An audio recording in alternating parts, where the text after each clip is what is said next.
November 1996, Jimmy. Could it have been the worst time in the industry of comic books in our lifetimes? Let's look at Exhibit A today on Cartoonist Kayfabe.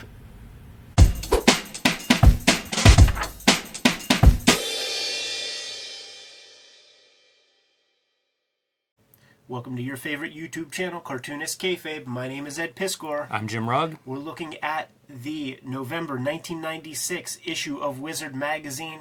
Today, boys and girls, strap in. But before we get busy with this issue, just a reminder to let you know that we are a daily YouTube channel with lots of fresh content all the time, more than 1,600 videos at your disposal at this very moment, not discounting 62 other issues of Wizard magazine that we've talked about. It's a robust channel, so hit the magnifying glass on the front page, search for your favorite titles. We might have talked about your favorite comics, and if we did, check out those episodes. We've noticed in the past couple of weeks, a lot of you have been. We are on the road to 100,000 subscribers. Thank you guys so much. We've been at this for about 5 years.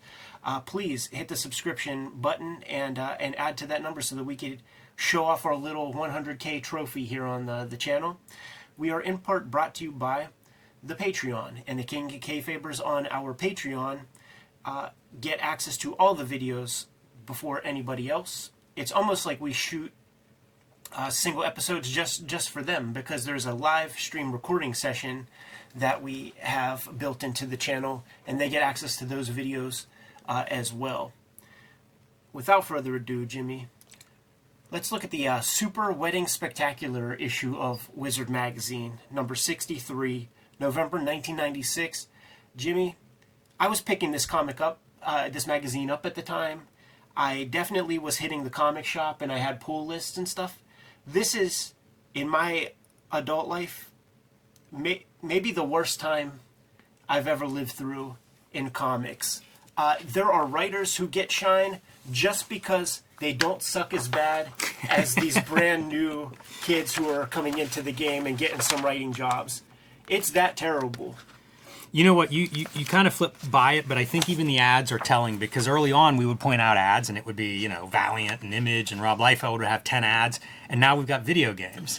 Which would speak to the readership of Wizard. Like, it's a lot of people read Wizard. This is probably, in the same way that Cartoonist Kayfabe is more popular than any Marvel DC comic that comes out any week or month, with 600,000 people checking us out, every 28 days. Wizard magazine is more popular than probably any comics that are coming out. Yeah, it's probably the key demo that you get to advertise in front of, the way that old comic books would have, like the Sea Monkeys or whatever. Right. It's like, hey, we've got a bunch of captive audience here, 22-year-old males or whatever. Let's sell them these video games. And this magazine is turning into that. It is for the casual comic reader, and there isn't too much for us to chew on here, man. No, there really isn't. And you mentioned this being the worst time of comics, that you encountered. Like, I'm basically out. Right. This is me at college losing interest in almost all of this stuff. Yeah, there will be books that we look at throughout this thing that I remember getting, like, on the pull list. And I was really putting together my collection of... I was getting complete Crumb comics. This is when I started collecting these things. I look at this. This is a perfect example of what's wrong with comics at this time period. It's a Marvel DC crossover. No one cares about the most, the least interesting thing I've seen, and that's what you give your ad space. This is what... Yeah, it's absurd to me that you're an executive at Marvel or DC and you think this is the dude to make biggest on our ad. We have Hey, Bill. What should we put on the ad? We've got Batman, Spider-Man, Superman, Wonder Woman, Hulk. What about this dude? What about this middle-aged dad? I know. Let's blow him up. They didn't learn with the Beyonder Letter 1 in the letters column. Whatever happened to the Fantastic Four movie? It never hit theaters or even my VCR. What's going on here?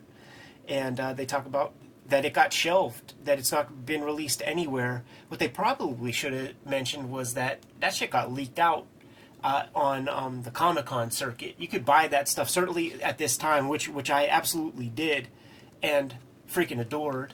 I remember, I think it was Carnosaur 2 or 3 that I would rent often just to watch the Fantastic Four trailer at the beginning.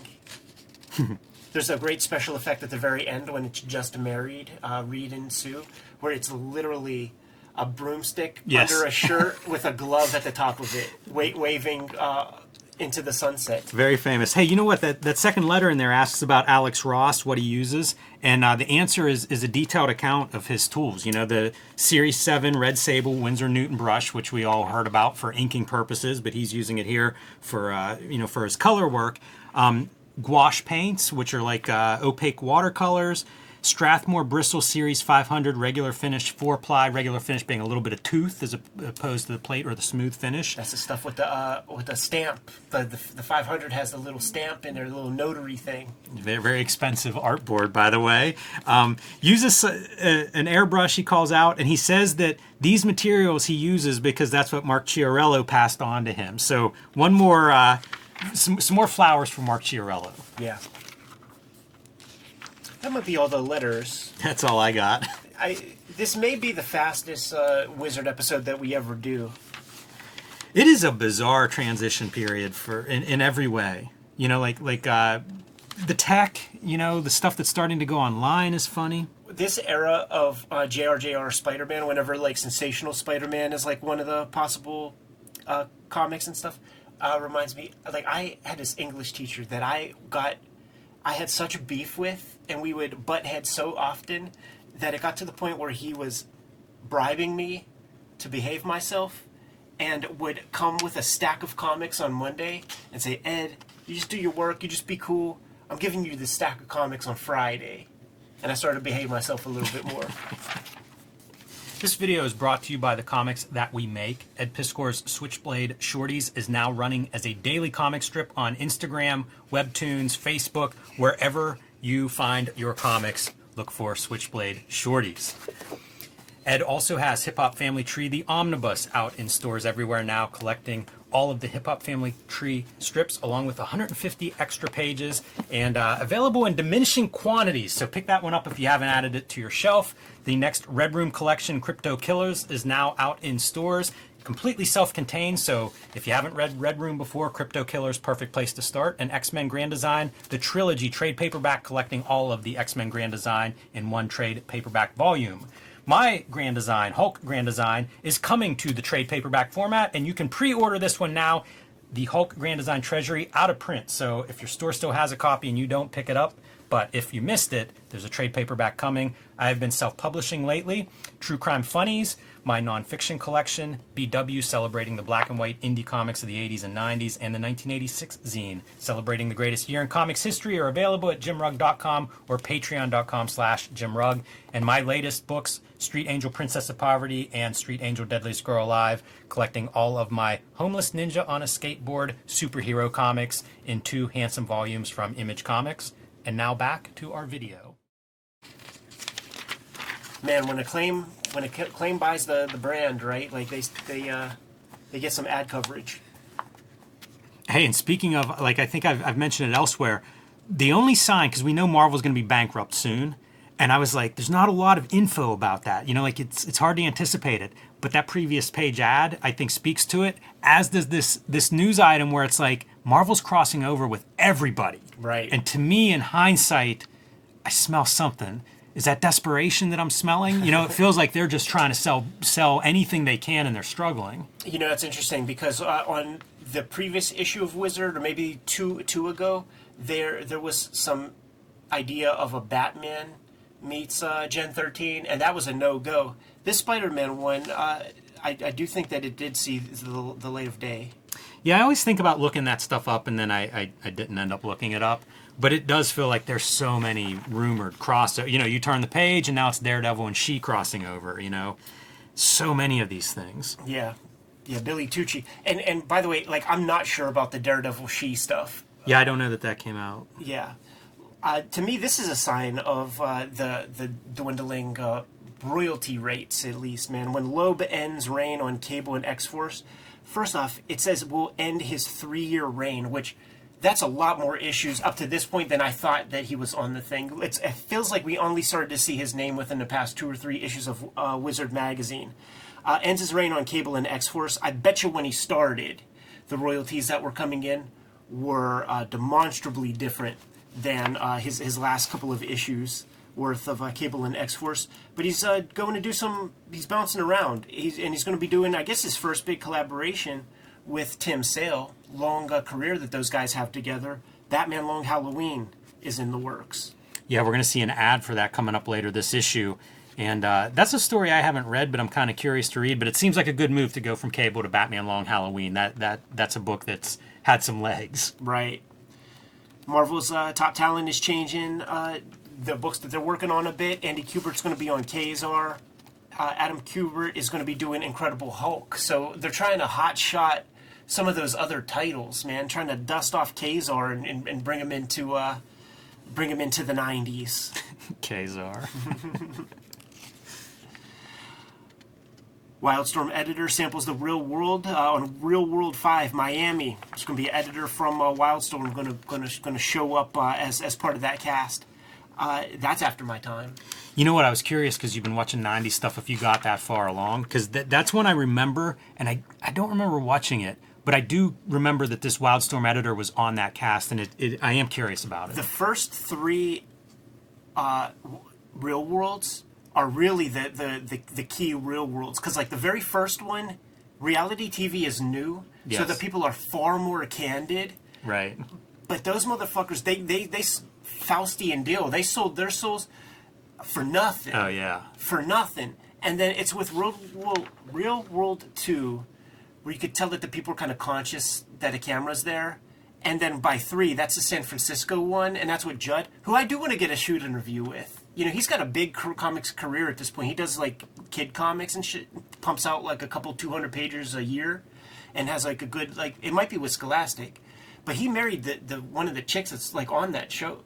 Like, they weren't dating, like, on the show, but he married some chick from there. But that's the one with Judd and Puck and, like, the righteous shit. You know, when Puck is going wild and Pedro has HIV and stuff. Sarah Becker, roommate of J. Scott Campbell, they threw a rager before she went off to Real World. They got evicted because of the party, according to that article. Rest in peace, Mark Grunwald. Yes. He passed away during this issue's construction. One of those guys, reputation-wise, and I never met Mark Grunwald, but reputation was always a sweetheart guy. Like, yeah. Everybody seemed to love that guy. And we won't make jokes about him reading the first issue of Rob Liefeld's Captain America or anything like this, man.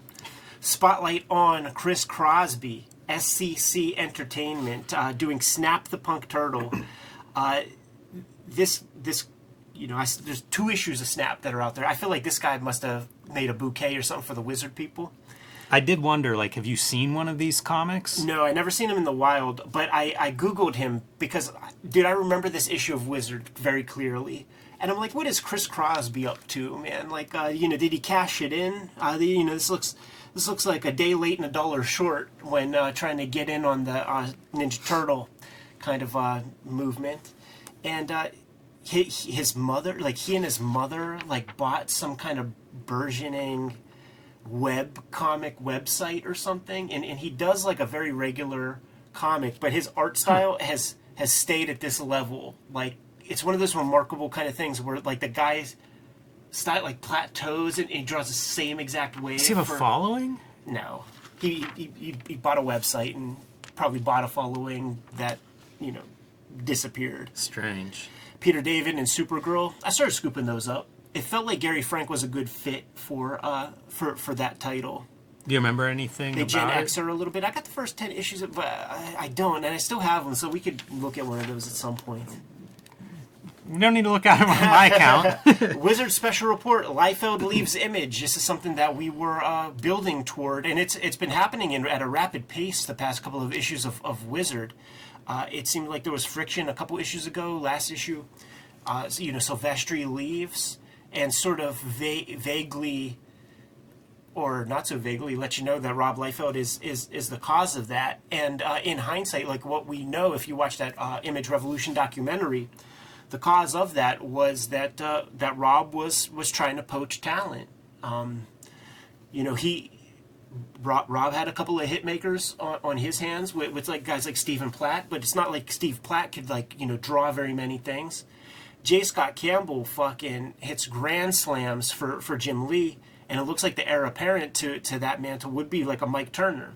So it's Rob calling over to the Top Cow Studios trying to get Mike Turner to jump to rival territory, and this is a time like Rob got money to throw around. He could probably pay Turner whatever he wants at this exact moment.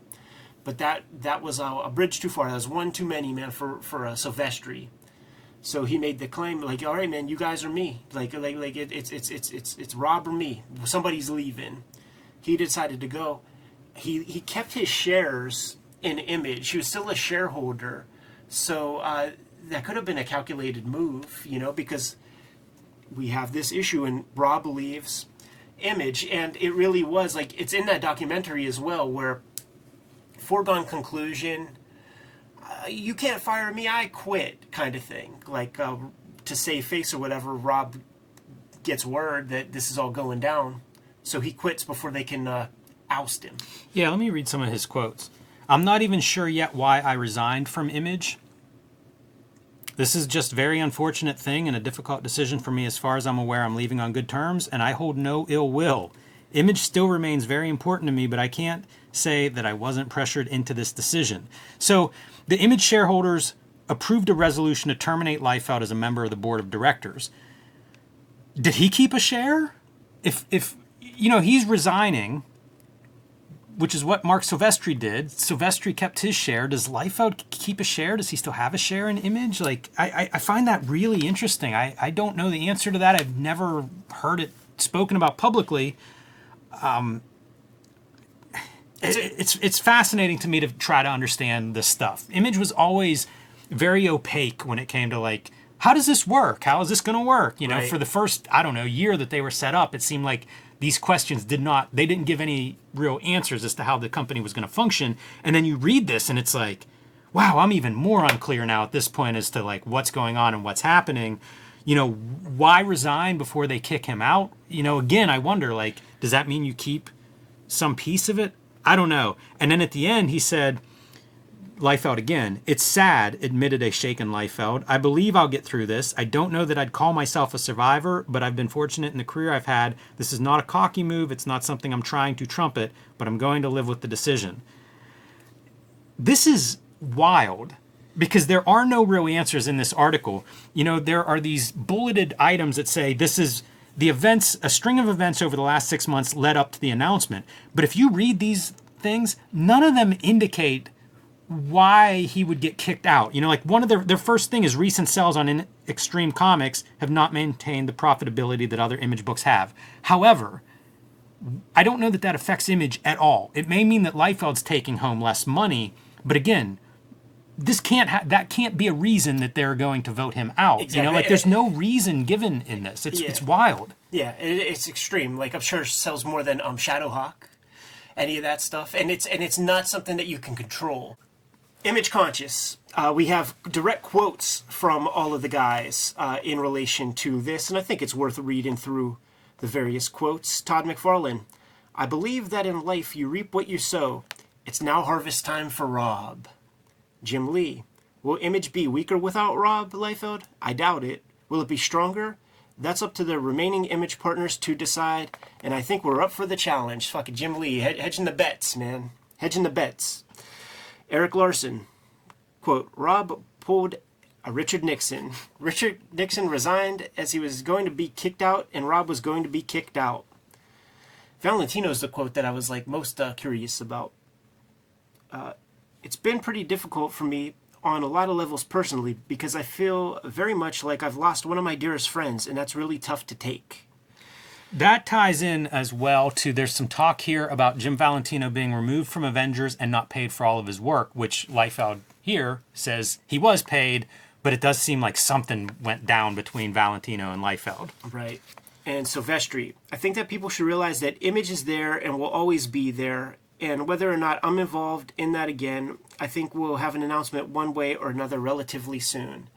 Another interesting thing is, like, I feel like this all this chatter was in the works for even a month or two before it really is solidified in the pages of Wizard, because there was like some prognostication stuff where they were making predictions about the future of comics, and somebody said something like Image Comics will not be will not be the same in the years to come, and it showed a picture of the founding fathers and it had like breaking glass over them.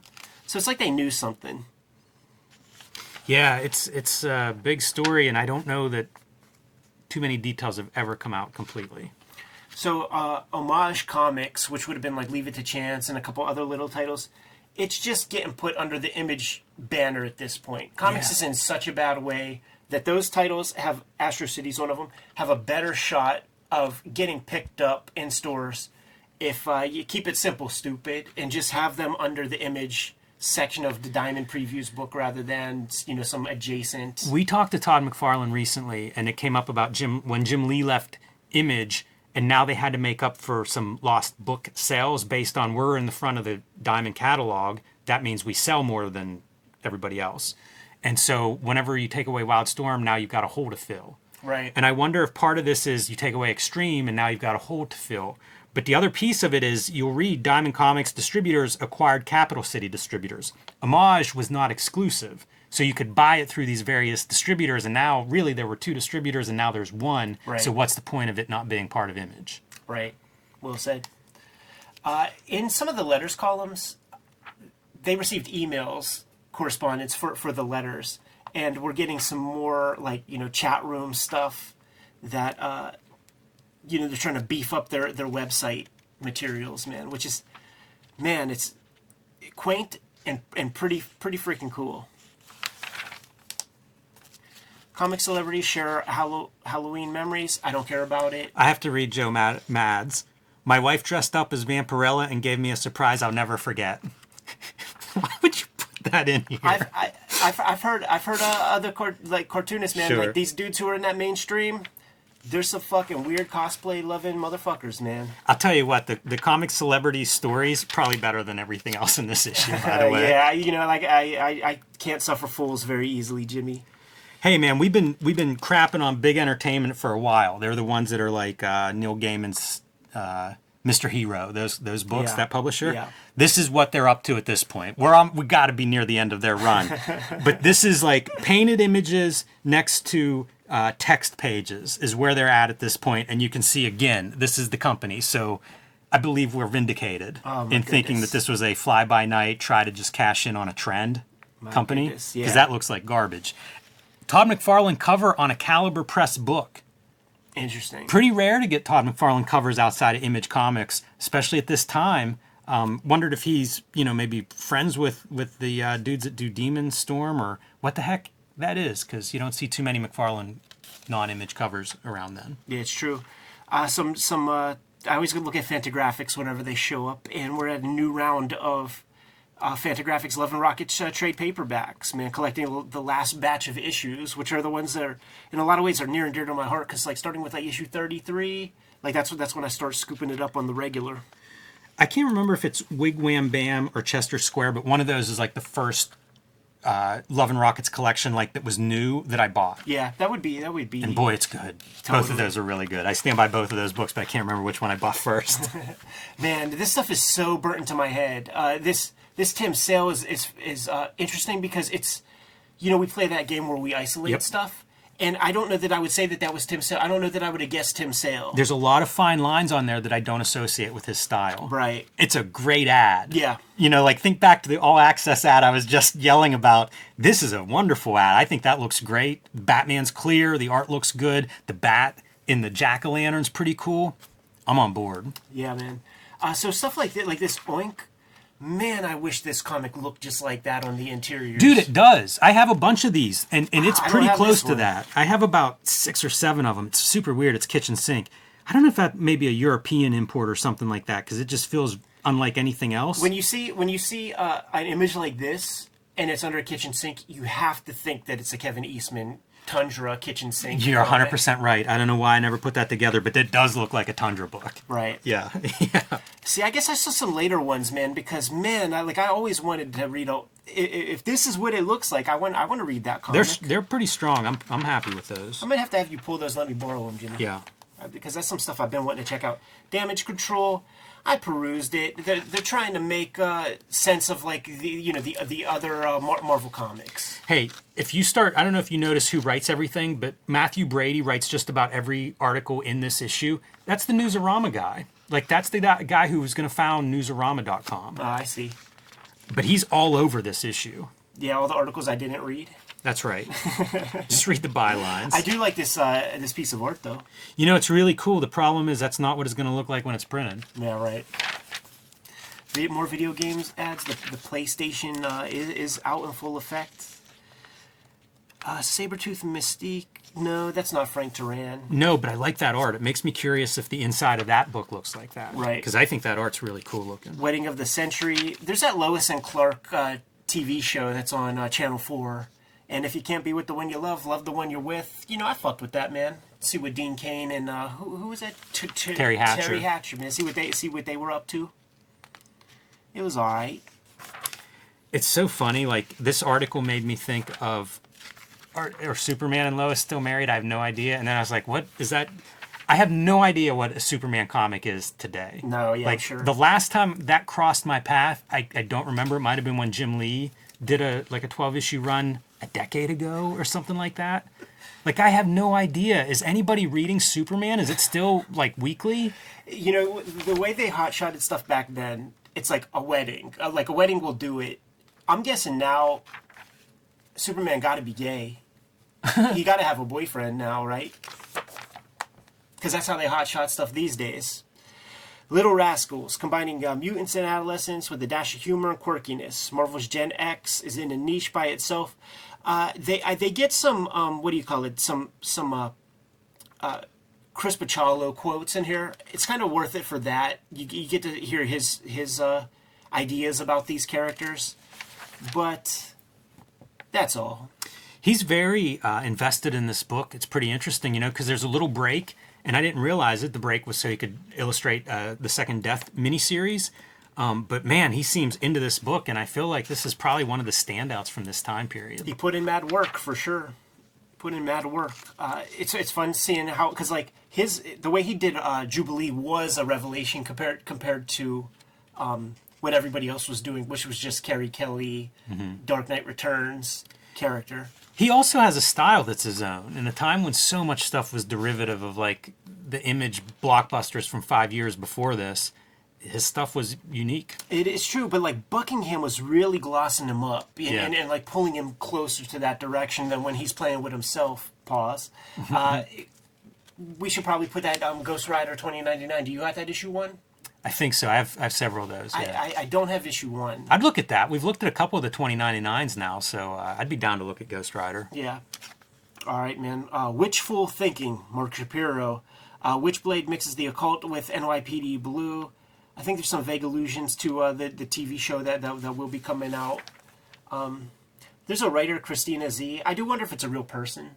I do too. I think it's total kayfabe. It could be. I think it's just another guy, and it's a way to sell it to try to get more chick readers. Like that's a move, man. That we've seen a couple of times.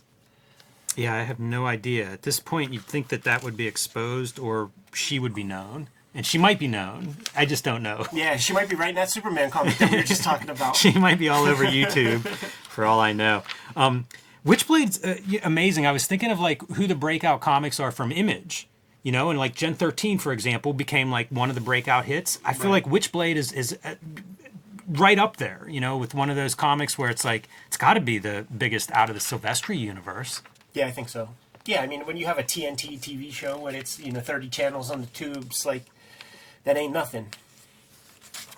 I was looking at this and I can't remember which comic it would be that. Oh, you know what? Of course I remember. It was Preacher, but there would be previews, and this is one of the previews and one of the issues of Preacher. First look, Gen 13 bootleg is on the horizon. We did a video about using the Adam Warren Gen 13 bootleg triplicate worth of issues, I believe. Right, Jimmy? A trilogy of issues. And yes. What this is different creator. I feel like every comic should be this, where you get a cool set of creators to make their ultimate comic about X character, right? So like you start off with Alan Davis and Mark Farmer to do their bootleg. We just recorded a video where Adam Hughes did a Gen 13 story, but that was relegated to like a mini series. This is one way to keep it all under one umbrella. I have pulled and ready to go the Walt Simonson bootleg with Louise. You know, I've been wanting to do that thing for like 2 years at this point. There's one that Kevin Nolan does finishes on, which is pretty much a Kevin Nolan art comic, so that's kind of cool. And they have, like, this is Tom Coker, who has gone through a lot of stylistic iterations. I liked his stuff at this time period, like this version of him. I don't think I have that issue. But did he do the Max? He did the Max Cross. Yeah. Yeah. So it would have been around this time, too. And I like that style, you know, hard blacks and lines and everything.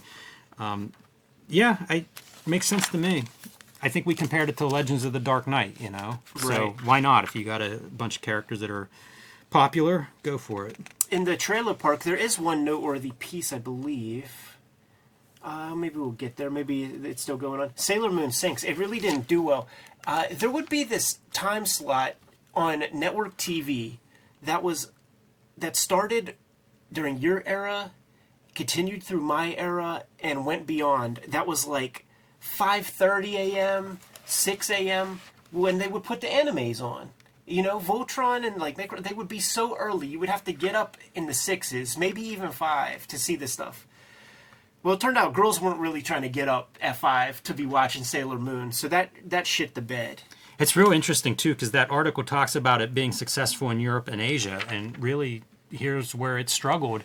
I think even Canada might be mentioned, so... It could be as simple as that time slot. Like, it could be, yeah, for sure. Like, I would be stoked to get up early to watch, like, some real goofy stuff, man. I forget, like... I forget, like, with some of that... Even Power Rangers was an early one when they would do the morning run. Whenever I was in second grade, I want to say, was Voltron for me. Yeah. And it was... I would watch it and eat cereal. So it was on 7-ish, between 6:30 and 7:30, probably. Yeah. I'd watch it before school is how I remember that one, but... Okay, this is the piece, man. Kevin Smith, director of Mallrats, has been asked to rewrite the next live-action Superman film. That would kind of revolve around the death of Superman. And there's like a whole documentary that you could check out called The Death of Superman Lives. And, you know, this is the Nicolas Cage Superman. This is the... I think his name is John Peters. Like, Kevin Smith does this whole bit on stage where he talks about this guy. Like, this John Peters guy... He was Barbra Streisand's hairdresser, and then somehow got an inheritance or something and became a movie producer. And he goes to Kevin Smith and is like, "All right, man, you're the guy. Like, we got the property. Like, we're going to be making a Superman movie. Here's what I don't want to see. I don't want to see this fucking guy flying around. We haven't figured that out yet, man." And he said, it looks, and then he goes, "The other thing I want to see that suit. Looks too gay," he says, man. and then he goes, in the third act, I want to see Spider-Man fighting a giant spider. I mean, I want to see Superman fighting a giant spider. Like, I have this vision in my mind the first time I saw King Kong when he's on Monster Island, and we need a moment like that. And of course, this whole thing just completely shits the bed. You know, it's an indicator of like all those. Wait, that's not how all the great movies are made. Of all those superhero flicks from the '90s that really kind of powdered out. There was a former hairdresser that was pulling the purse strings and stuff. But the sort of the end piece to that is that on the stage thing that Kevin Smith does is years later, I go to see this movie. And produced by John Peters, and it's fucking Will Smith's Wild Wild West with the big metal spider. So he got it. He got his spider into a movie, man. That's hilarious. Hey, everybody who gets mad at all the remakes and stuff that come out there, it could always be worse. This is a Flash Gordon remake. I remember that. His skateboard's not there, but I guess it's supposed to be. I remember that. Cause before this, there was a Masters of the Universe where it was like He-Man in space. Wow. And it was like real bad. There's a G.I. Joe, the Deke G.I. Joe goes away, and then they bring back like this other G.I. Joe and stuff, like Captain Savage or something like that. Man, knowing everything we know about Kevin Smith now, how excited is he when he gets the call to rewrite Superman? Oh, you know, sure. like he's such a young guy there. You know, he's probably still naive to like the evils of Hollywood. He learned a lot about Hollywood because he was going into debt himself to make his movies, and then of course I think that was his first writing gig. So like it's his first like work for hire stuff. It's funny because it looks like it's already gone down. Yeah, it does. It should be him smiling at the beginning of the process. So much potential. Casting calls, we don't give fucks about this. Except for this one. That looks right, doesn't it? Jodie and They Hulk all Hogan. look right. Like, look, Arlie Emery as Sergeant Root. Like, of course, man. They do a good job of finding the right photos for these, which not everybody does. Grant Morrison article. This is a good piece, man, because you take it for granted now with 2024 glasses on, with the Grant Morrison that has probably written more Batman comics than anybody, but he was not known as a superhero writer whatsoever. He's the Vertigo guy, and he's going to be helming a couple of superhero books in DC proper, JLA, and Aztec with a K, I believe. And the first order of business is we got to get the core crew back together. Like, we did that Death of Superman comic, and there were some real goofball-looking JLA members that hold a gun to my head. I couldn't tell you what their names are. So you get the core guys back. Unfortunately, it's 1996 when you're doing so. So you got Harpoon Hand, Aquaman, you got that super shitty Ron Mars, Green Lantern character. You got mullet-headed Superman. Not a good look. That Green Lantern mask is the Shane Helms? The Hurricane, the wrestler? That's the mask. Yeah, so that's the legacy of that toilet bowl. He beat The Rock in that gimmick. Good for him, man. So it's Howard Porter on the drawing duties, who's a guy whose name I did not ever hear before. Pretty new. This comic. Pretty new at the like he had done some stuff, but this was his big breakout series. There is a documentary, a Grant Morrison documentary, and whenever they introduce the flick, there's a montage of the artists that he's worked with through his career. J.H. Williams, Howard Porter's a part of it, all those dudes. And they're all basically just talking about how tough it is to draw a Grant Morrison script. And Howard Porter was a part of that. But I think he probably got the better end of that stick compared to like a Richard Case, who has to draw Dadaism into one issue and then, whatever else the next. This is a pretty straight up comic. And it's a blind spot to me. This issue to me is an indicator of where little Eddie P's head is at this point, and I have been run through the ringer by DC and Marvel. Preacher's the only book on my pull list on a really regular basis. It's the last monthly book that I was fucking with, and I was not given support to any of these other superhero comics. It's kind of fun to see Grant Morrison talk about superhero comics. Yes. Like he singles out Mark Waid's Flash stories and Kurt Busiek's Astro City, and he's pretty critical of that post-Dark Knight darkness. The dark era that followed the Dark Knight, and I don't think he says Watchmen, but it's the same thing. Like that post-86 run, it's put all the heroes in overcoats and give them stubble and, it's shadows everywhere. Yeah, it's 96. It's been 10 years of that. So, let's flip the script a little bit. And his idea is to go tongue-in-cheek and to indulge in the comic bookiness of it. And, his Batman run really does that. I read that over the summer, and I think it's probably the best you can do on a monthly comic. It ain't quite my deal, but it's got to be hard to churn out a story every 4 weeks. He was on this JLA for a long time, probably 4 years, 5 years.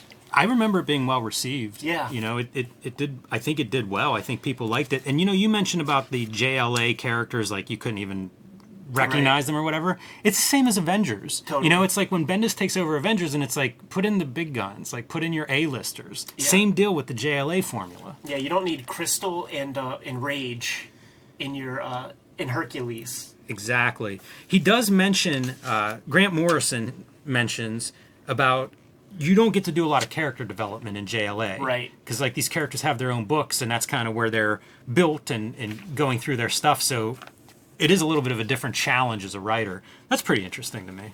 Yeah, he breaks down the characters and sort of the strengths and everything, and he's like, Batman can kill everybody and they know it. And that's a fun thing to play with, because he's also the only human in the mix with no kind of superpowers. So that adds a lot to that character. But you could see that he's in the mindset of, in Batman's head already. He's one of the guys who was in the fucking catbird seat for the 1989 Michael Keaton release of the flick, because that's when Arkham Asylum comes out and is in like Walden Books and shit. And he's on the record saying that Karen Berger gave him a call like after the movie came out as like, Grant, you're rich now. She said it in those words. You guys are fucking rich right now, man, because it sold so many fucking copies. But I guess maybe up to this point, that might be the last kind of quote-unquote superhero comic that he really worked on. He did Zenith, as we say in the States, Zenith, across the pond, which is like him as superhero, he says. A lot of it putting himself into the equation. On the scale of cult of personality, Jimmy, where do you put Grant Morrison's Kayfabe in this article? I don't think he has it honed yet. No, he doesn't. And I remember distinctly reading an interview with him in the early 2000s, because I don't know what Grant Morrison fans are called, but I was one of them around that time. And I can remember reading this article, and he was talking about personas and stuff. And it was like, he and Paul Pope, in my mind, had like crafted carefully their personas. And whenever the internet starts to like really broadcast that signal, it became apparent to me like, oh, this is really interesting. And it makes total sense. If you're a comic book writer, and especially a writer that deals with superheroes, that's all you think about, and he mastered it. He took that medium, the internet, and really applied it to his persona. Right. And you're right, I don't think it's here yet, but I have a feeling that he's figuring it out. He's thinking about it here. Totally. At this point, probably the only Grant Morrison comics that I've read, and reluctantly read in protest, were the Greg Capullo Spawn issues that he wrote. That's probably it. Interesting. Because I'm just kind of cutting my teeth on that sort of stuff. Mark Miller's coming up in the conversation. There's that Skrull Kill Crew comic, and maybe a couple other little things. Swamp Thing. Grant Morrison does the first kind of run, like a couple of issues, and then hands the torch off to Mark Miller. Hey, one more note. You asked about the persona, and this answer is pretty good, because Morrison talks about reinventing himself all the time, and kind of runs through the stuff that he's interested in. A lot of this stuff. What does not come up is magic, and I think that's the ingredient that I think he gets a grasp of that, and then you filter it through the machine, and it's like you can really put out whatever reality you want, and that's when he becomes the master of the persona thing, in my estimation. Right. And there it is, dude. This threw me off. I saw this and I'm like, The Dark Knight Strikes Again. Wait, what time frame is this? Yeah. But it's not. It's a reissue of the Dark Knight Returns. This piece was so cool to see, though, because it's Frank Miller using his Sin City style on Batman, and that was something when I discovered Sin City. Like, yeah, what would that look like? Well, there it is, man. Question answered. Witchblade contest. We want your address information. We have the Halloween costume stuff. Priceless, this thing. Down to the quote, because like you get the joke, man. There's that part where what's his name? Roth, Timothy Roth. Yeah. When he's the policeman and he's talking to the other cops, and he's like, the big guy. You like picture, the Thing from Fantastic Four. He looked like the Thing, and it's a quote from Lawrence Tierney. Amazing. From Reservoir. Like, that's deep nerd shit.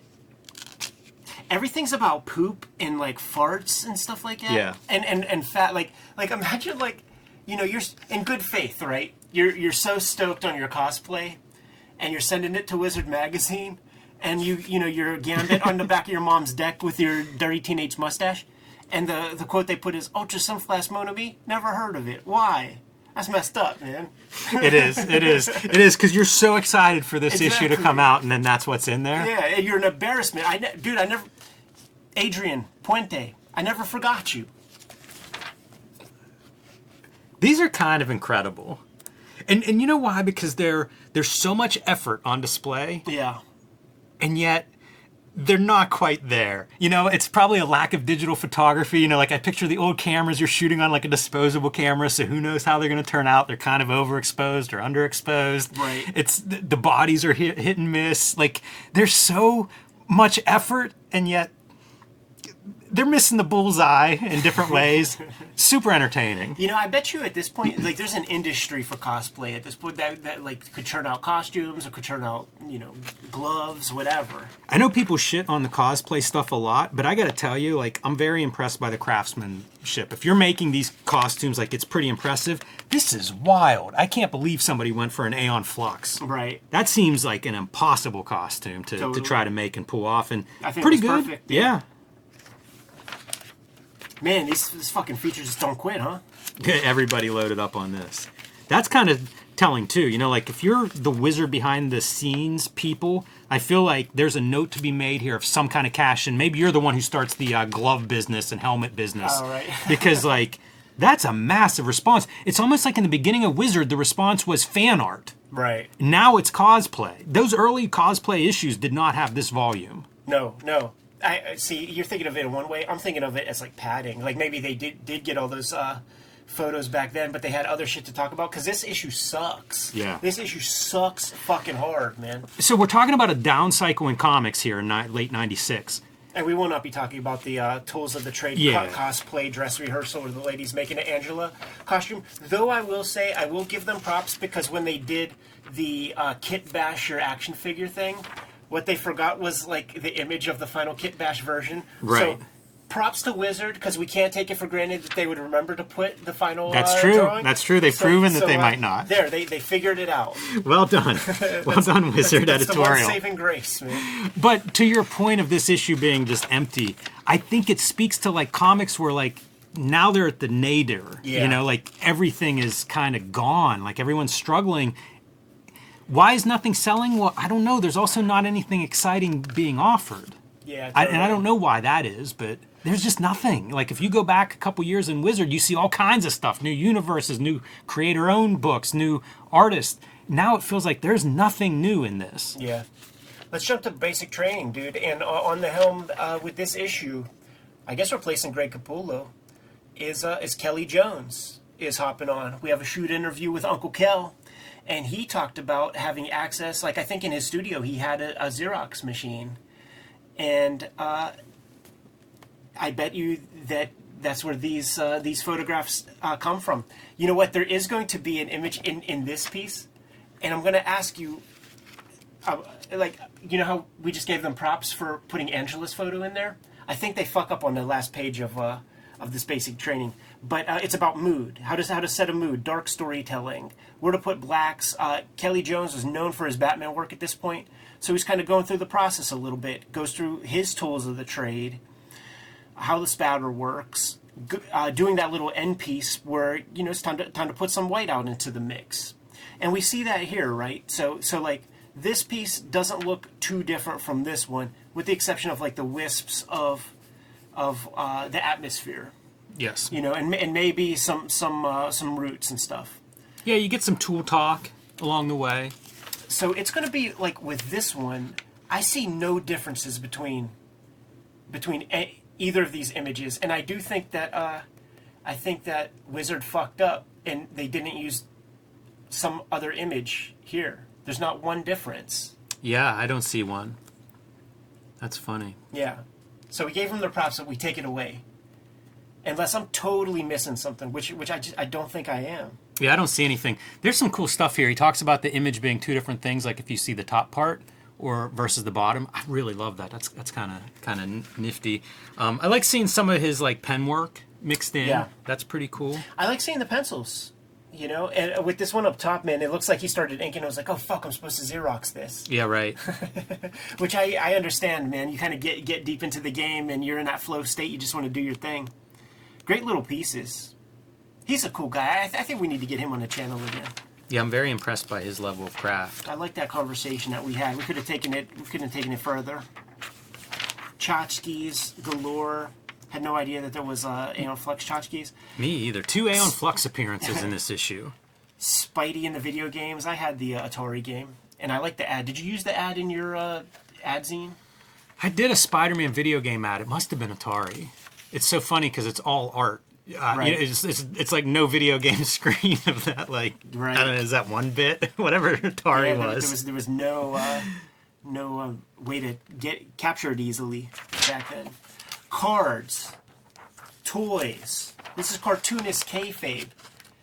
And notice that Cartoonist Kayfabe is not comic book Kayfabe, so this ain't for the casual fans, man. You gotta go to them other kind of hacky YouTubes for that shit. Kit Bash toys and stuff. And then we got pics from the Wizard's hat, and it is that dismal era of comics where like they were really trumpeting this this Daredevil run by Carl Kessel and Kerry Nord. I don't know it, but from all accounts, they were trying to take it away from that Frank Miller place. I am curious about it just because I kind of like lived through it and passed it adjacently. So it's like, does it hold up? You know, like whenever I hear Grant Morrison in that interview say that, you know, Mark Waid's Flash, like I know he was on Flash for a while. Maybe I got to check an issue or 2 of that out and then just educate myself a little bit. Yeah, you could probably sell me on Flash more than the Daredevil stuff. Sure. I am curious about that DD, man, because like if it's not the Frank Miller tone, like how do you get it to work? I did give Green Lantern a shot, man, and that writing, like shouts to Daryl Banks for trying to make hay out of something, but pretty bad comics. Black Lamb, that's Tim Truman with what's that line called? Helix. Yeah, the science fiction. DC science fiction line. There's some good stuff in here, man. I think there's that. Where's that Untold Tales of Spider-Man annual is coming out? That's the Mike Allred one. We did a video on that. Fantastic comic. Gets Joe Sinnott to ink it. Man, I bet you he was stoked to have Joe Sinnott ink. And I don't think he ever worked with an inker up to that point. And so when you hear that, like, Joe Sinnott's the guy who's going to do it, you're probably like, yeah, man, I want to see what that looks like. We have the story of You-Know-Who, man, the Preacher special, which is the Arseface comic. We have a video about that. Stray Bullets 11, that's right when there's a spell where I quit going to the comic shop for a while, man, and that was the last issue that I was able to pick up off the rack. That's the good one, man. There's the Orson, they're at the trailer park. There's, I guess, little Virginia Applejack is like popping her head in through the floor of the trailer. There's the blonde girl and there's the brunette girl. They stole a bunch of coke from the main bad guy, and they're trying to like live their life in domesticity, but like they're too whacked out for the neighborhood, man. I reread this when you were in Japan most recently. I was reading a bunch of crime comics. I still think it's fantastic. Oh, yeah. It's fun to read. It's really inventive whenever you look at Stray Bullets and think of like where you're at by issue 11 compared to issue 1. And it's pretty entertaining in that trailer park. Like, man, Dave Lapham is very good at Stray Bullets. I do think that this is like where it starts to take a turn where the earlier issues, one and dones, like we're introducing a concept, we're doing a comic, we're doing a story, a complete story, it's done. And Orson and the girl, like they were introduced earlier, and you just take okay, that's a complete comic. He like fell in love with those characters, and then it becomes about them for a while. Yeah. I think it's too hard to have a regular series and come up with whole characters out of whole cloth every time. Right. You know, he would have the characters kind of like bounce back and forth and show up in other people's stuff, but when it comes to crime and stuff, usually if it's not money, it's passion, you know, crimes of passion. Like that gets old. Like just kind of pick one and go with it for a while. It's one of the interesting things with this story because like they're supposed to be lying low. Right. They're in the middle of nowhere and it's driving the one girl out of her mind. Yeah. Because there's just no action anywhere. Yeah, good stuff. I would like to do the next little round of Stray Bullets here on the channel at some point. Yes, yeah, that's what I pulled. I think we did. Did we do the first hardcover? Yeah, yeah. Okay. So I pulled the second hardcover is what I was reading where those are at, and it's pretty interesting. It's certainly enjoyable to read. There it is. That Untold Tales of Spider-Man. The gore picks, man. These are like horror comics. You got Batman Long Halloween, one of 13, a big series. Yes. Yeah, I ignored that. I didn't read that when it came out. Yeah, for me it was probably a combination of Batman not really interested and then 13 issues. Right. Man, that's a commitment. But you know, considering how that book has aged, and I feel like it's still held in high esteem, so it makes me curious. At some point, I will probably read that. Yeah, it's their tandem. You know, like it's the first of a big set of books that those guys made together. Yeah. Jeff Loeb and Tim Sale. So they definitely, you know, they had a relationship. They dug the collaboration. And I have some of the other stuff. I have the Hulk one. I have the Daredevil one. I got it for Tim Sale's art. Right. I ain't gonna lie, man. That's Jeff Loeb dude's writing is. Don't gotta get into that, I guess, man. Don't gotta be cutting promos all day. Manga scene. This is cool. We looked at. This is the follow-up to Manga, right? The Frederick Schott book, and pretty cool. It's a more in-depth look. He's taking several manga series and basically writing about them. Manga is one of the great books about comics, Absolutely. As far as I'm concerned. Absolutely. So after we read that, I ended up picking this up, and I'd recommend it too. It's Absolutely. A great read. Yeah, totally, man. I love when they get into the numbers, right? And they're talking about, like, Dojinshi Convention. It's 8 times the size of San Diego Comic-Con. At this point, like, San Diego Comic-Con is not what San Diego Comic-Con is now. So San Diego Comic-Con grows. And at this point, they're talking about Comiket. Comiket is, like, 3 times the size now of San Diego Comic-Con, which is to say about 750,000 people show up to Comiket. And the way Comiket works, it's so crazy, Jimmy, because it's over the course of like 2 or maybe 3 days, and it's different exhibitors each day. So it's never the same. Like, they try to cater it by genre and that makes sense. Gekiga, like style. But it's a massive amount of people who are participating in this. I think it's in this article, they lay out this idea that Masamune Shirow gained prominence in the U.S. Before the way he's celebrated in Japan now. Yeah, it's fascinating. And what's interesting, I don't think he is really celebrated that much in Japan, because he doesn't. There's such a consumer culture when it comes to their comics. We talked about in other episodes.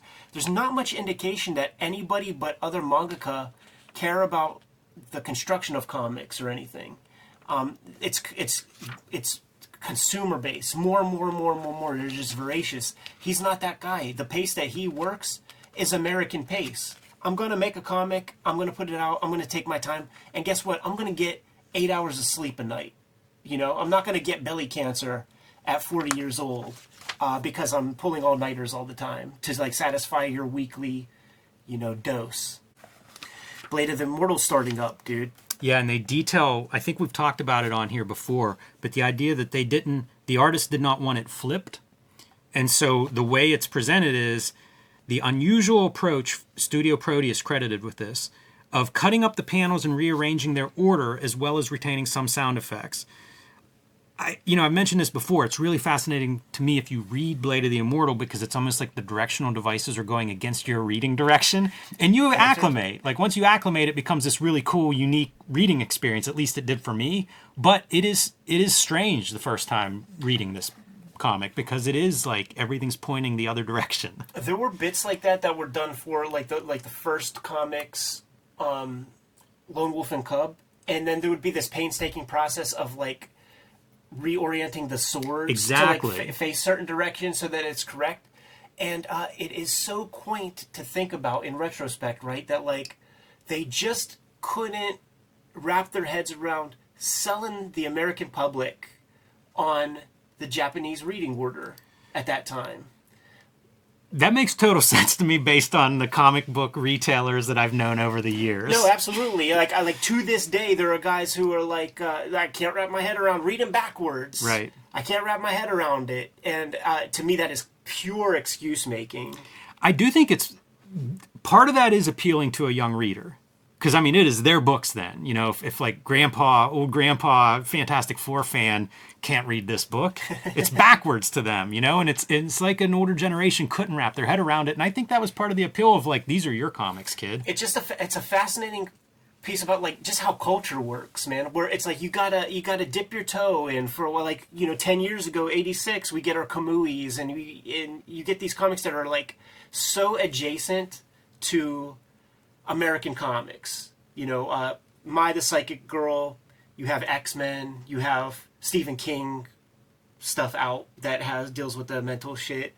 Area 88, we already had a Robotech on a cartoon level and stuff, so, like, that makes sense. And Kamui, it's like, we're down with ninjas, we're down with that kind of thing, and you already established that the samurai is dope with Lone Wolf and Cub, so, like, here's another samurai comic. Like, all that stuff makes sense, and you could point to each of those choices in the American sense.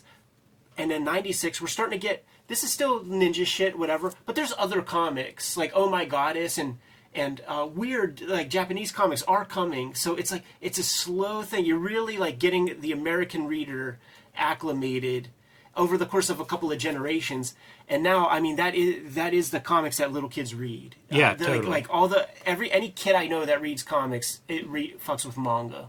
Manga. Shonen Jump type shit. I went to a number of stores in Ireland last summer, comic book stores, and there were a couple that were 100% manga. Yeah. So, hey, last thing I'll say is, people at home, Dreamland Japan. It's a great book for reading about comics, and we see a ton of books like this, and I wish there were more that I enjoyed, but a lot of them I find hard to read. Right. Frederick Schott's work is very easy to read. I find it easy to read. So if you're into manga and you're into, like, comics, I'm going to call it criticism, even though this is probably more history. Yeah. I would recommend it. You can find it. You can find it used for $5 or something like that, and it's very readable. Yeah, totally. I think the subject with Dreamland is it's more narrow focus. So manga is more broadcast, and then Dreamland is he'll get in the weeds with, like, specific creators. Yeah, and it's stuff. almost like a collection of essays. And this is he told us, I don't know if you remember, Jimmy, when we were at CXC with him as guest, but he was like, I'm done. Like, I'm never writing about manga ever again, because doing Dreamland, just translating stuff into English, there are certain guys, like, and I think he mentions Maruo in here. I think he does. Maruo is mentioned here. Yeah, there's a chapter about him. We've looked at some of his stuff, and it's in conjunction with Blast Books Comics Underground Japan that reprint one of his stories in English. Did we do a video on that book? I don't think we have yet. We showed it off in something, but, like, that's a great book. That's a good video. That would be a good video to make. But he mentioned to us that maybe it's Maruo, but I feel like we would have noticed the name. He mentioned somebody who is known for their Ero-Gero manga output.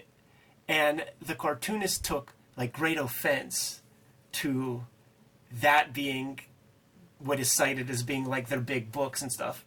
And the way Schott sold it to us was like, but that was but one story. Like, everybody had something to say, and he was like, it was just impossible to navigate. And he's just like, he's not looking to break up friendships now, because he wants to write a book. Palmer's Picks, the oasis in the middle of the sea of feces that is mainstream comics in 1996. We have Tom Palmer Jr. writing about Steve Wiseman's Yikes comics. Self-published. You got one right there. I brought issue 1 in, yeah.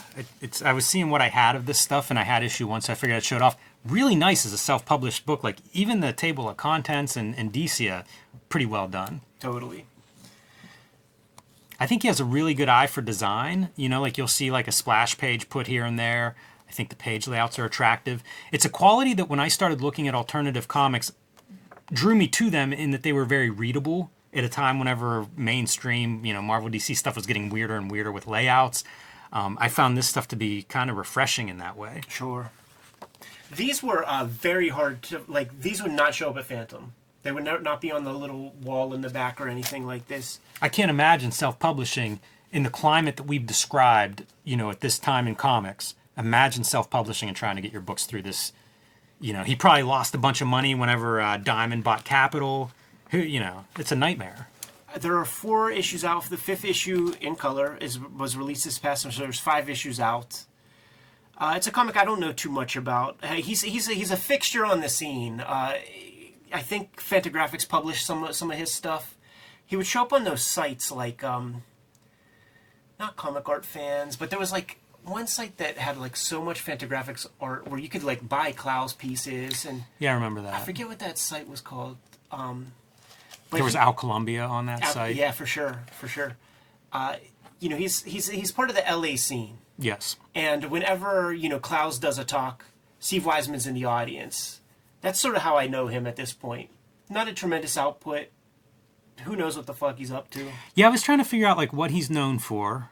It might be Yikes, because I think a publisher ended up doing some Yikes as well. Yeah, I think eventually. I think there's Fantagraphics collections or something. And then, you know, like he'll do things, but I don't know what he's known for in comics. And then it makes me wonder, like, what's his day job? Because his stuff is pretty production impressive. Yeah. Then is he like... If his wife isn't the oncologist, then his wife is the exec or the lawyer for CBS. I see. There's two fucking LA dudes. Like, I mean, first off, almost all the LA cats. Like, there's some breadwinner in the mixture, man. And if his is one or the other. It's kind of cool. I think he started making these comics whenever he was living. He lived in Taiwan with his wife. And went from drawing, you know, like fun sketches in a sketchbook to like, I should do something with this, and starts making his comics there. So kind of wild. Didn't realize it was Taiwan. I was thinking it was Japan, but you can kind of see. He said that most of the comics there were manga-like sports comics. Mm-hmm. So, you know, maybe it's that thing of you don't see the comics you want, so you start making them. And if he doesn't know Taiwanese, man, he probably got a lot of time on his hands out there in Taiwan, man. So a lot of opportunity to hang out and make comics. If this is from the color Yikes, I need to find that because I think that looks really good. I have some 2-color ones, man, that are like Ghost World-ish, you know, like with like the one color. I don't think I'm remembering that incorrectly.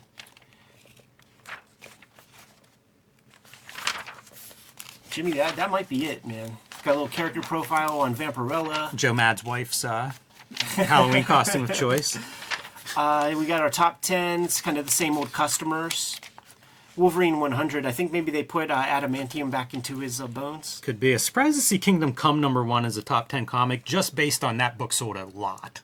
Sure. There's not a lot of rarity involved in that one. Well, it's not about rare. That's not what this is. This is the hottest back issues. Yeah. Yeah. I guess price isn't the thing. It's what people are actually buying. Yeah, that's all. Angela, I feel like that just like reared its head. Yeah. You know, 1993. And Lady Death, finally overexposed, falls off the list. You made some notes about this Wizard Top 100. I did. So you're talking about Jeff Loeb leaving Cable and X-Force. X-Force on this list, number 14. Cable, number 16. These are still top books for Marvel. You know, I mean, there's 5 Image books ahead of them. So borderline 6 Image books if you count Deathblow Wolverine, which means subtract the Image books. Those are 2 top 10 Marvel books that Jeff Loeb left. Right. Which speaks to your point of like, if he's leaving them based on, hey, they don't pay that well. Think of what books are selling now that a top 10 book is not generating much of a royalty. Totally, man. And you know, like the difference between like maybe an 8 and a 9 could be 50,000 copies. You just don't know if you don't have those numbers. I feel like a good barometer, good metric would probably be Gen 13 because we know that to be a top book. And you know, you spread it out over these 3 issues. That adds a little bit. That gums up the works a little bit. Like maybe if it was 1 issue, it would be, you know, top 2 on the list. But it's a good way to get a paycheck. Have 3 of those things out. Kurt Busiek's Astro City Volume 2 #1 homage is the number 100 book.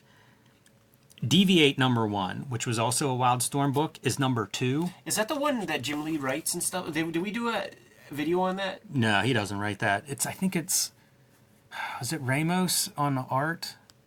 I can't remember the creative. It might be Warren Ellis on the writing. I can't remember the exact team. But the Wildstorm Image #1 is number 2 in the top 100 list. Oh, right. The homage #1, also, you know, Jim Lee's imprint, is number 100. Man, do you wonder if Kurt Busiek was like, hey, let's put the Image Eye on that number 1. Let's do volume 3 and put the Image Eye on it. Right. I mean, that's the influence of a publisher at this time period.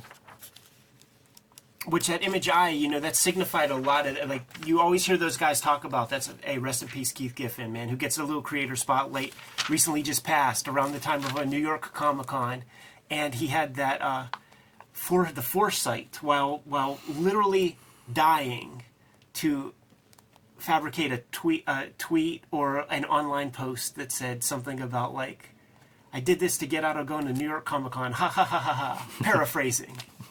That's funny shit, man. It is. One of his current works there is Trencher for the World Wide Web. Wonder what he was doing, how that was working. That's interesting. When he talked about how I broke into comics, I was thinking that he was cutting promos and just joking, because he's talking about, like, hazardous material handler, big pharmaceutical company, yada yada. But I think it's pretty accurate. And he talks about he worked at that Atlas Comics, the 70s stuff. That was it Chip Goodman, or I guess it was Martin Goodman. Like, went off and published. Another wing of comics, and he was a part of that crew. Yeah, I didn't realize that's where he started. That's interesting. That's one of those weird publishers in comics history. You know, they're around for like a year or something. Kind of burn bright. Get a bunch of creatives that you've heard of working there. Big top talent. I don't think there's much more, Jimmy. Oh yeah, there's this Paul Dini piece where he's just kind of going on, does like a little editorial piece about this, like, the creation of like superheroes in cartoon form starting from the 80s or something like that. It's a weird piece. I don't know what the argument is or anything like that. I think he's more cogent, more articulate. Whenever there's documentaries about Batman Adventures, the cartoon, when they discuss what Super Friends was, where, like, it was so far to the extreme there could be no violence, so far to the extreme where there was one episode where Batman and Robin are shrunken and they're fighting a spider on a table, and they knocked the spider off the table, and from standards and practices they got back a note that demanded that the audience know that the spider's okay. So, like, they had to insert an image of just, like, the spider kind of walking and going, just, like, crawling off to the side. So, before they settled in, it's post-Michael Keaton Batman. Warner's is interested in pushing forth a Batman cartoon. Bruce Timm, Paul Dini, all those guys were like, we have to be able to have Batman punch a guy. We got to have violence. We don't have to have head wounds. But you gotta, if you pull out the guns, it has to be used every now and then. We could figure out creative ways to take care of that, but these are violent characters.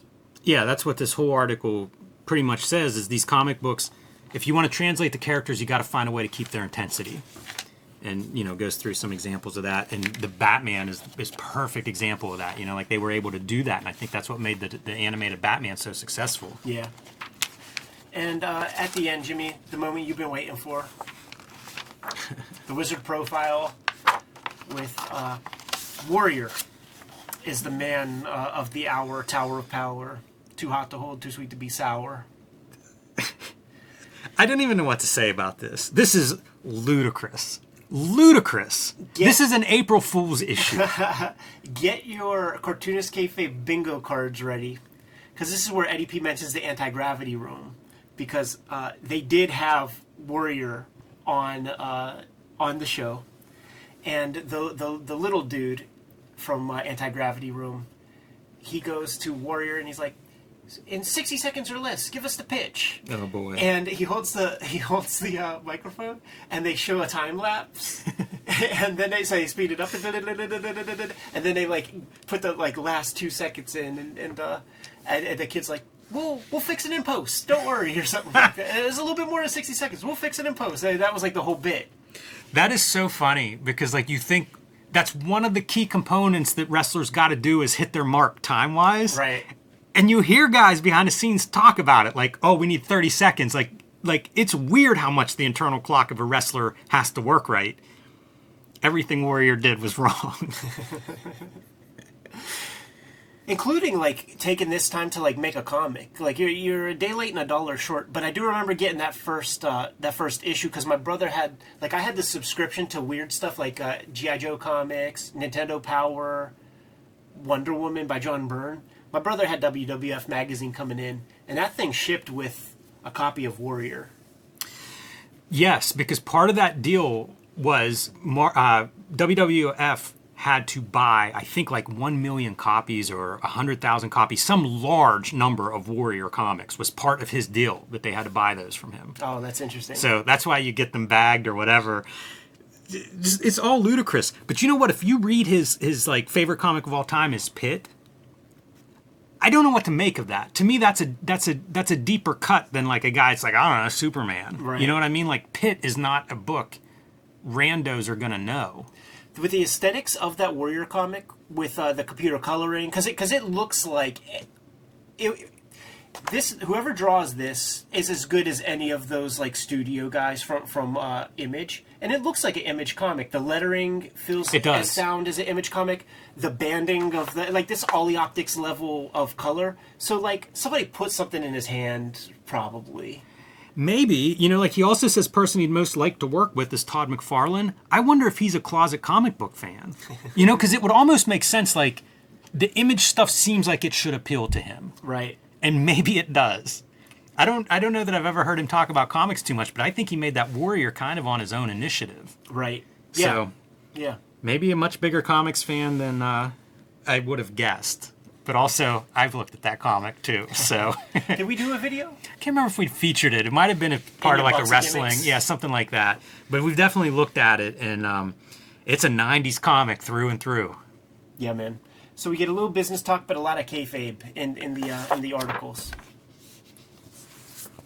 And that would be the November 1996 issue of Wizard Magazine, Jimmy. They all seem to be clocking in at the same sort of time, because there is things to talk about. It might not just be about the minutiae of a specific comic, but it is a pretty interesting period of time in comics. Growing up, I had youthful naivete. I didn't know how bad things were when it came to the profession of comics, and I was already on the move to, like, I decided that I'm going to grow up and become a cartoonist. If I would have known things were so dismal at the time that, like, maybe the only opportunity you would have in comics would be to draw the Skrulls Kill Crew comic for Marvel, maybe I would have gone into video games or something. Might have been a more lucrative direction on average. They're going to get worse. You know, like, that's the thing that going back through these, because I'm checked out. Like, this is my first time reading this issue of Wizard, and I just know that things are going to get worse. I have, like, the full run of Max, and it runs, I don't know what number we're on at this point, but I feel like we're about halfway through the original run. Yeah. And Sam Keith is really honest in the letters columns, and he talks about how bad it is. You know, it's like driving off a cliff, and I feel like we're a year or two away from that. You know, I don't know when comics actually bottom out, but it's not yet. Yeah, it's like, 10 issues more that I picked this up, and then I'm in my methadone stage with Wizard Magazine in real time as these things are coming out.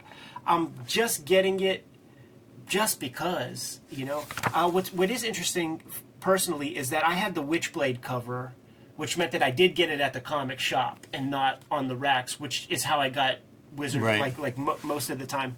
Let me see where the Max is just for out of curiosity. Issue 26 is the new issue, and it only goes to 30-something, right? I don't know. I was thinking it was in the 40s, but maybe it is in the 30s. So, yeah, maybe at least another year, let's say, on it. And might be worth pulling out some of those and looking at some of the letters pages. Maybe I'll try to sync up like where that is in conjunction with some upcoming Wizard magazines, if I think of it. But you know, the other takeaway is Wizard runs into the 200s, I believe. Mm-hmm. We have Dark Horse, cited by Frederick Schott in the manga article. Marvel comes through bankruptcy. Image continues on. DC obviously is still here. I don't know what Superman's doing these days. But, despite these ups and downs, all of this stuff does survive. So while the sky seems to be falling in 1996 on comics, it may also just be changing. Yeah, like what I will say too, man, just like the daily strips, when they hit their heights, and Superman is the creation of the superhero, like it did crazy huge numbers.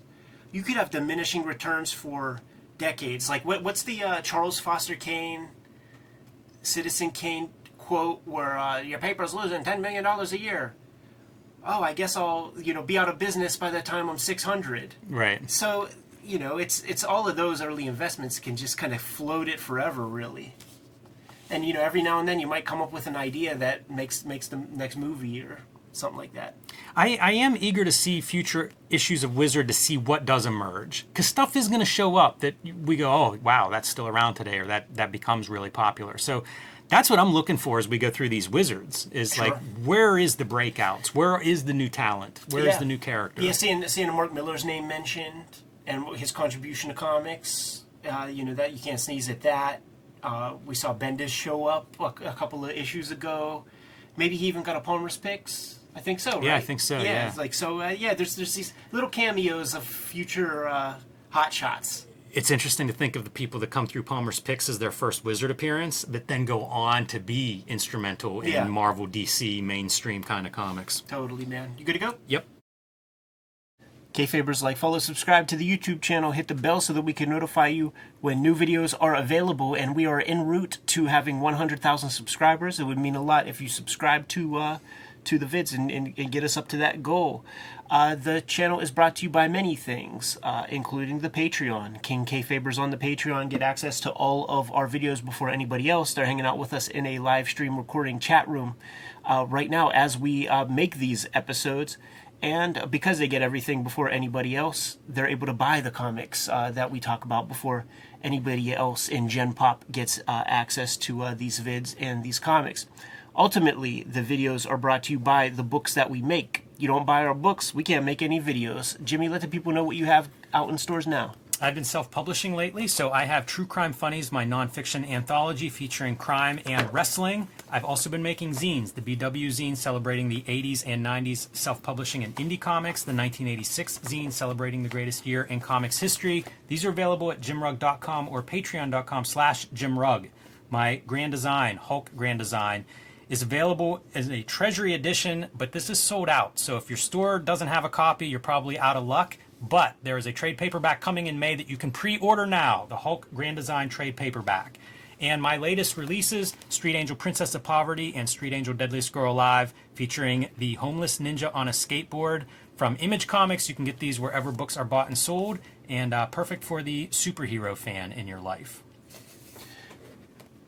The Switchblade Shorties comic strip is coming to you on a daily basis. I have a directory, an archive at Webtoon for Switchblade Shorties. But if you're on Instagram, Twitter, Facebook, you'll be able to get your hands on all of the comics on a daily basis. The Hip Hop Family Tree Omnibus is out in the wild right now in very, very limited supply. 150 pages of material that is new specifically for this book. So it's the ultimate volume of Hip Hop Family Tree.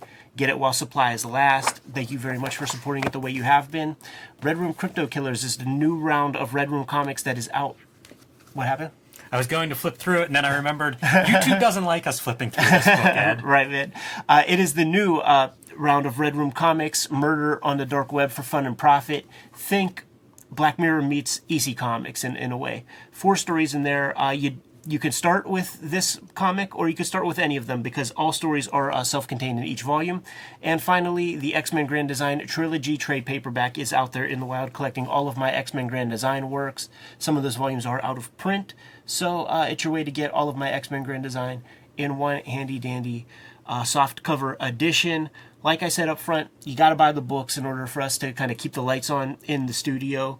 YouTube don't pay nothing. But there are some ways to directly support the Cartoonist Kayfabe channel. Jimmy, let the people know what those are.